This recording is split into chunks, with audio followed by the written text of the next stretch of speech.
Hello, everyone. Good afternoon. Happy Black Friday.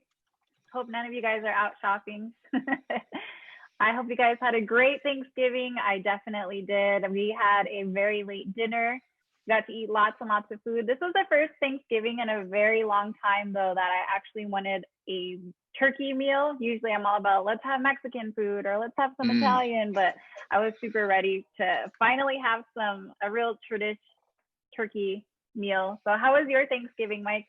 It was good. Yeah, it was good. We kept it low key. We were just with a couple of relatives in Grass Mountain hanging out. So we went kind of full tradition too. Some prime rib. Actually, shout out to Wayne and Alex Fredericks for some grass fed beef from their operation. So that was where the prime rib came from, which was pretty cool. We did the whole turkey thing too. I think a couple people, we all showed up with some, so we have a ton of extra now for today. I'm about to chow down after the show, but it was pretty good. Overall really solid. Hey, so a question I actually have for you before we even get into the show was, do you go straight in on just still kind of wishing people happy Thanksgiving, even with all the kind of like new wokeness? I was like thinking about it yesterday. I was like, I want to tell people like, hey, cool, but then I'm also like, nah. So how do you deal with that? Well, I noticed that a lot of people have been wishing me a happy Thanksgiving, and I totally accept it. I'm like, yeah, happy Thanksgiving to you too. But personally, I haven't been sure what to call it because I am really used to just saying happy Thanksgiving, but we've been trying to say happy Indigenous Peoples Day. I wish I should have brought this sign up, but my mom had this piece of art and she painted it all white and made her own Indigenous Peoples Day sign, and she stuck it in the front yard. She likes to decorate, but there's nothing at the store that is related to Indigenous Peoples Day.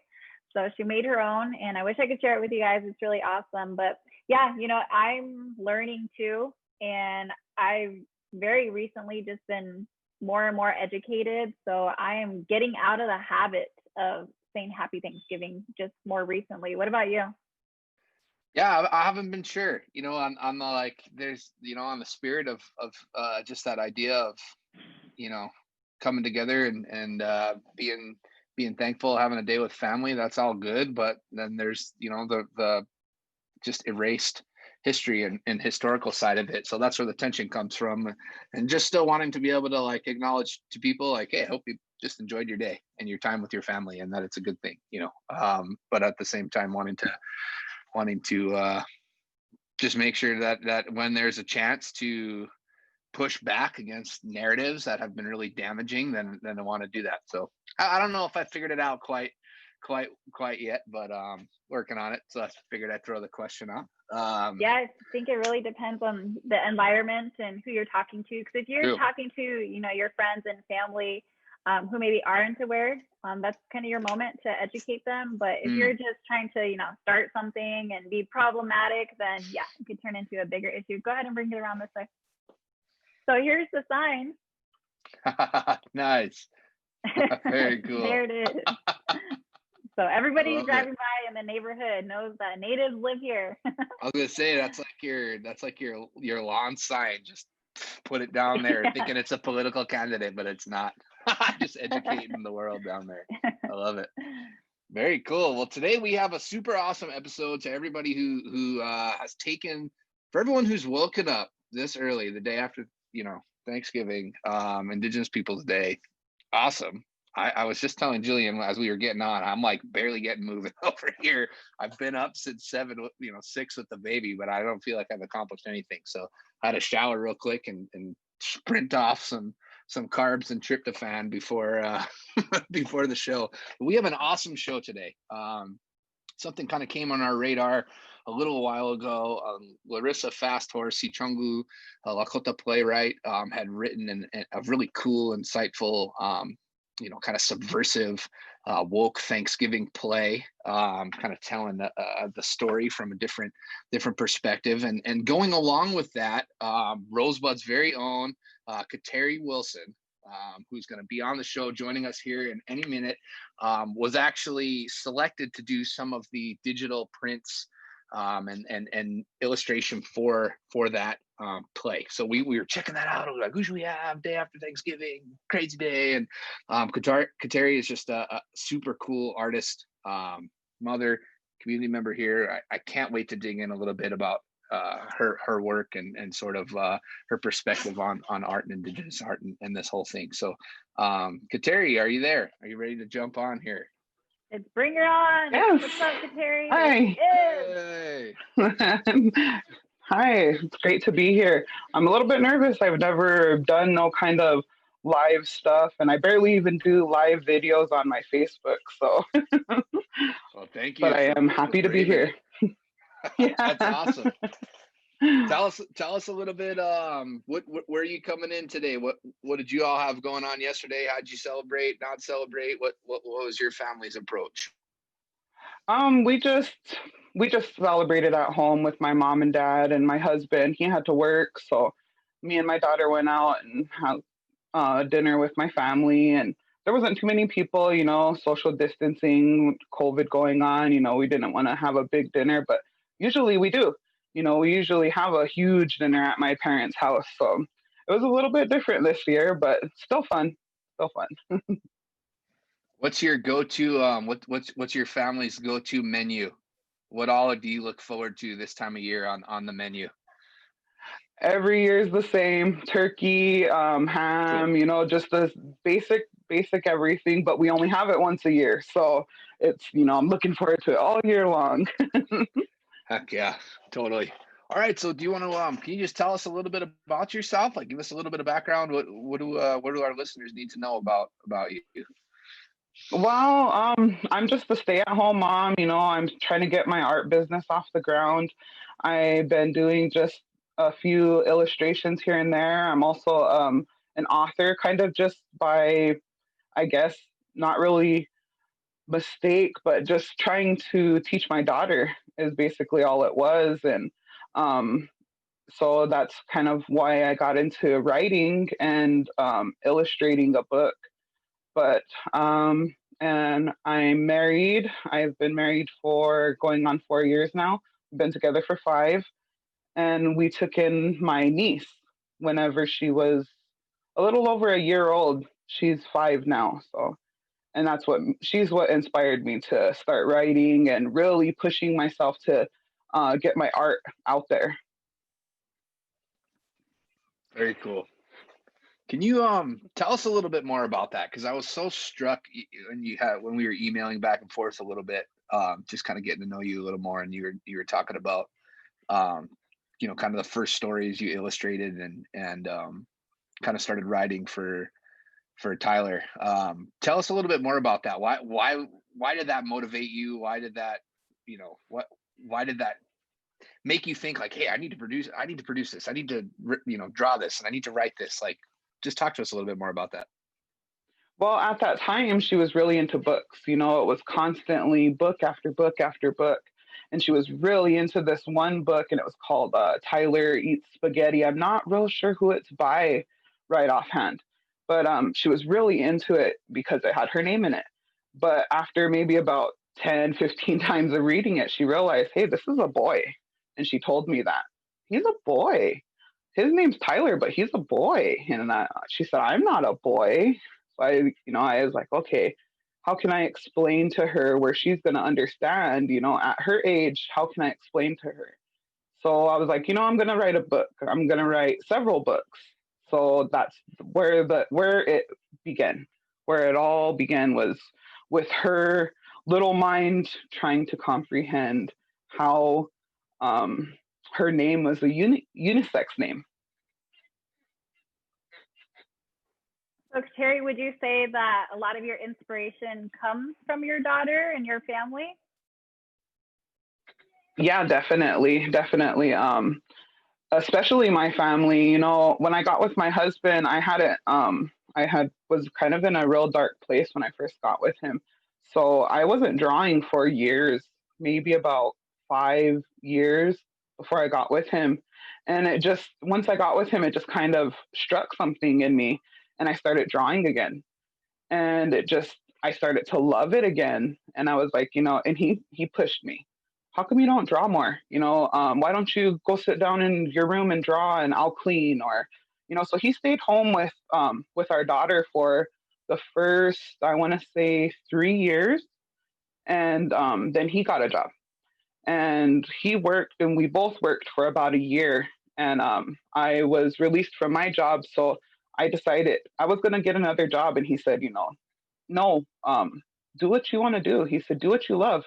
Don't go look for another job. You do what you love. You love to sit here and draw. So stay home, do your art. And so that's what I've been doing. And so, yes, definitely. And my mom too, she was a big push. She told me, help me with my ranch and I will help you with your art. So she she bought the biggest things that have helped me make money with my art, which was a printer and a digital tablet. And those are the two main things that I use to produce all my art. So she has definitely been a big part of my support system. That's so awesome. I'm taking notes over here as a husband.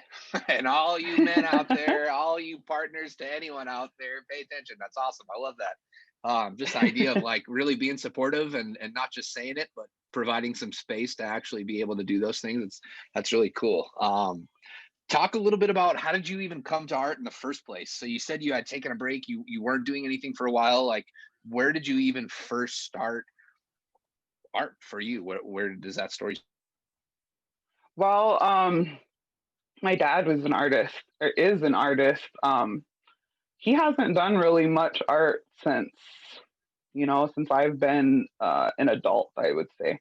But when I was little, he always drew stuff, just random little drawings, funny little drawings, little Native American guys with huge noses. And, he drew all over everything, pieces of wood, napkins. We would be sitting at restaurants and he would draw little things and he would leave them on the table. So who knows? There's random people out there that have my dad's art somewhere if they didn't just throw it away. So he kind of was what inspired me.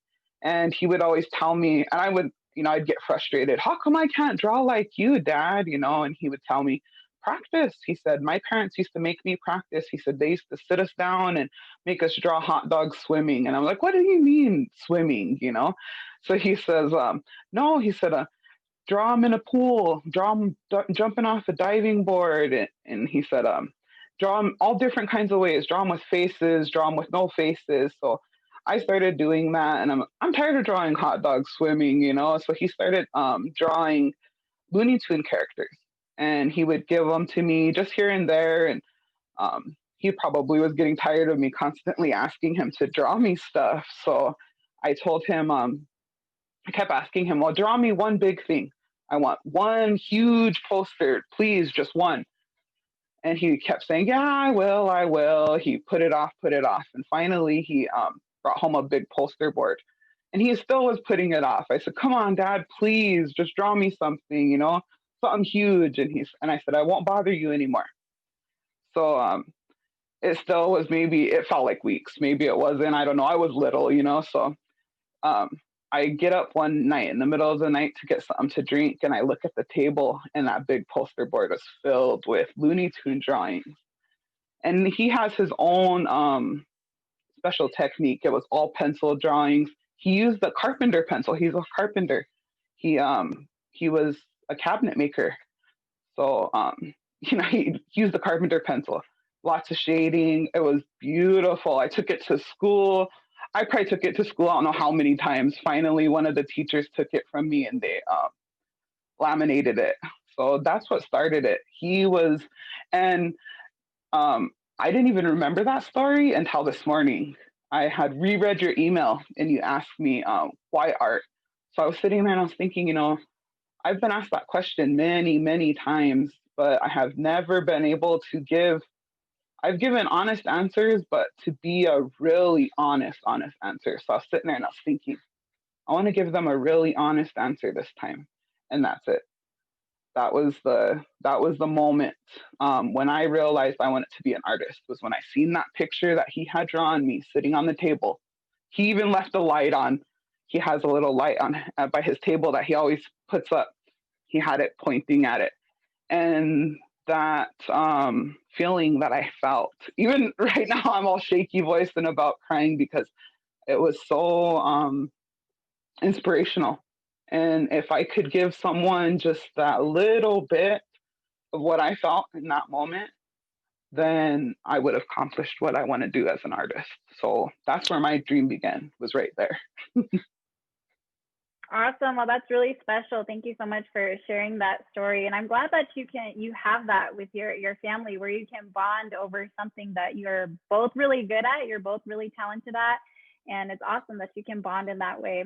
I also wanted to talk about your online business called Random Art by Kay Wilson. And I've seen some very recent posts that are getting a lot of likes, a lot of shares. I mean, people are really loving your work. So can you tell us a little bit about your most recent work that you've done? Well, this week I did some dolls, some soft dolls. Well, I've done mini dolls this year, trying to perfect it. And I think I finally did. Actually, if you guys want to give me a second, I'll grab one and I'll show it to you. Sure.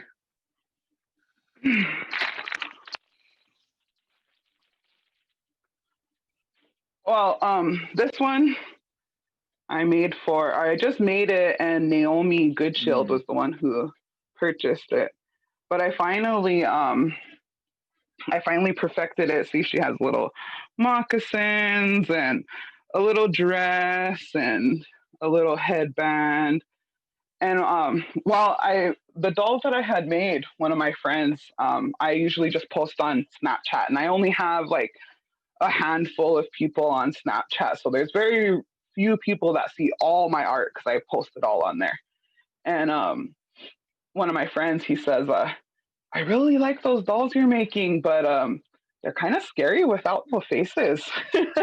So I told him, I said, well, I'll work on it. And I put it off for months.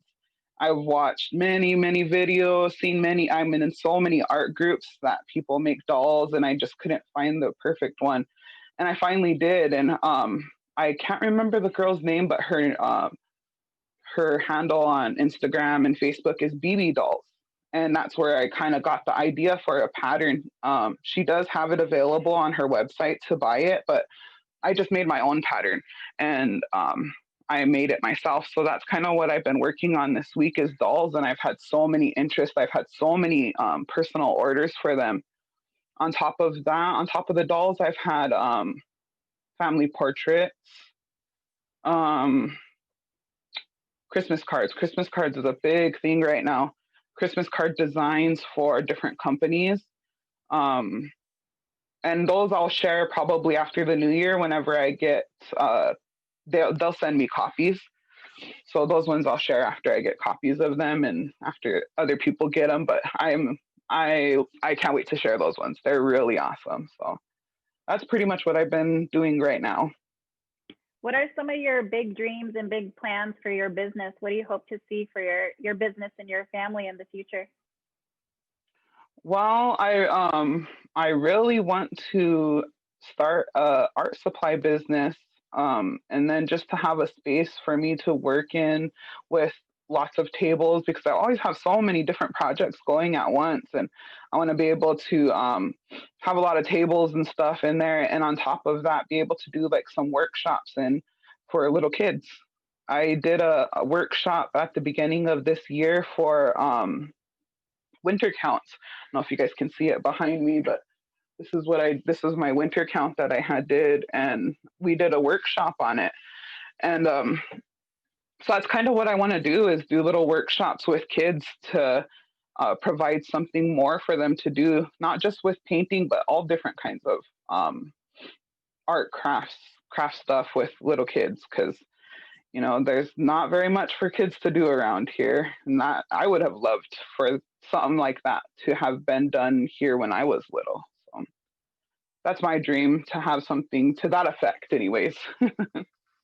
You've mentioned, like at the beginning, you were mentioning about getting a lot of inspiration, especially for the book that you did from your daughter, and young people seem to be a kind of a theme that I hear, in some of our emails and in the conversation, and I'm really curious to hear your perspective on why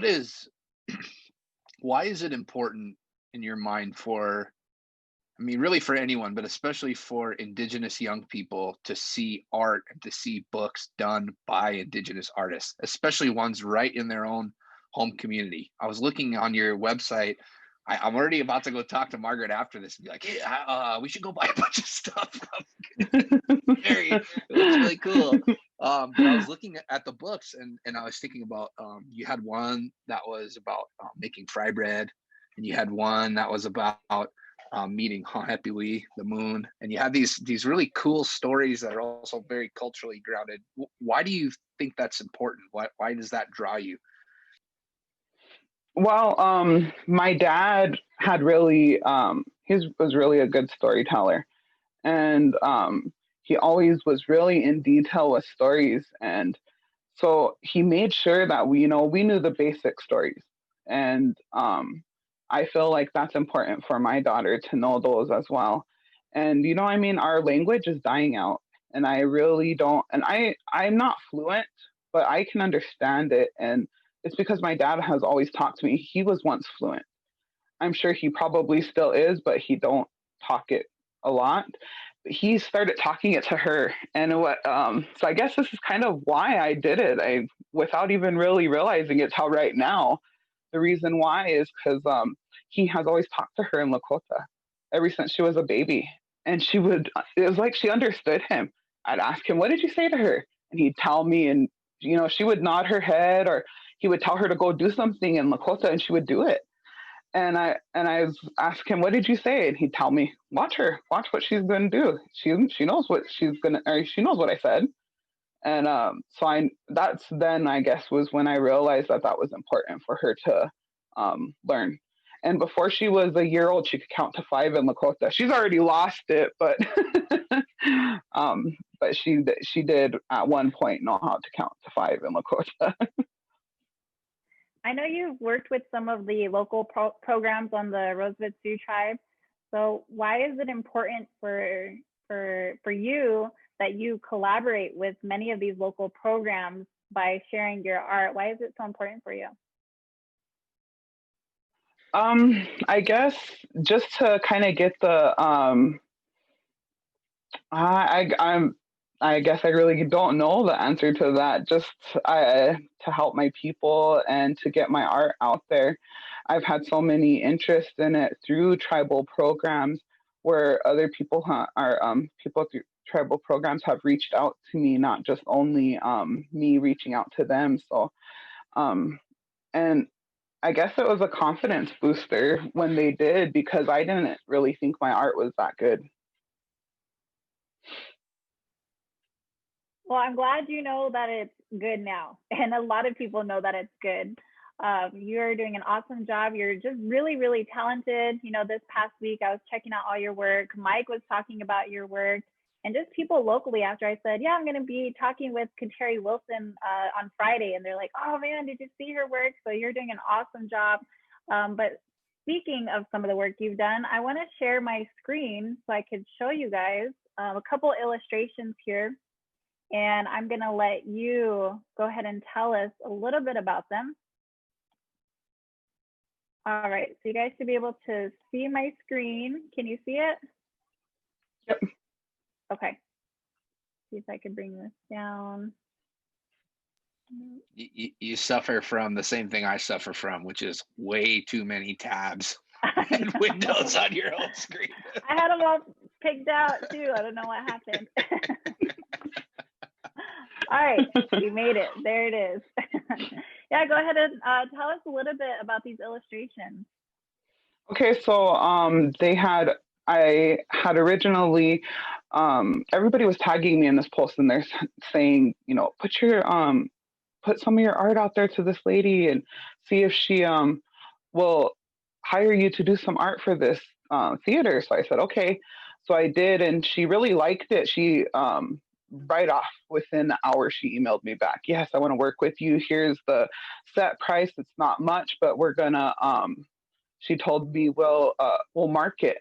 We'll do marketing with you, and we won't own the rights to these pictures, which is why I'm allowing you guys to share them. She said, we just want to share your art. We want to help you.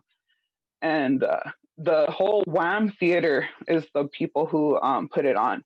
And they said that, and they're really about helping women and girls. So I can understand why they did it. And it's, I'm really thankful to them. But this one is so it was one of 3 skits. And this, I believe, is the second skit. And it's kind of like they're kind of like tunes about like childhood songs. This one was 4 little turkeys, like 4 little turkeys sitting in a row.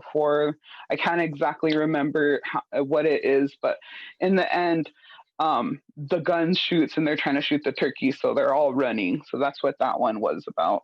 And I believe that was the second skit.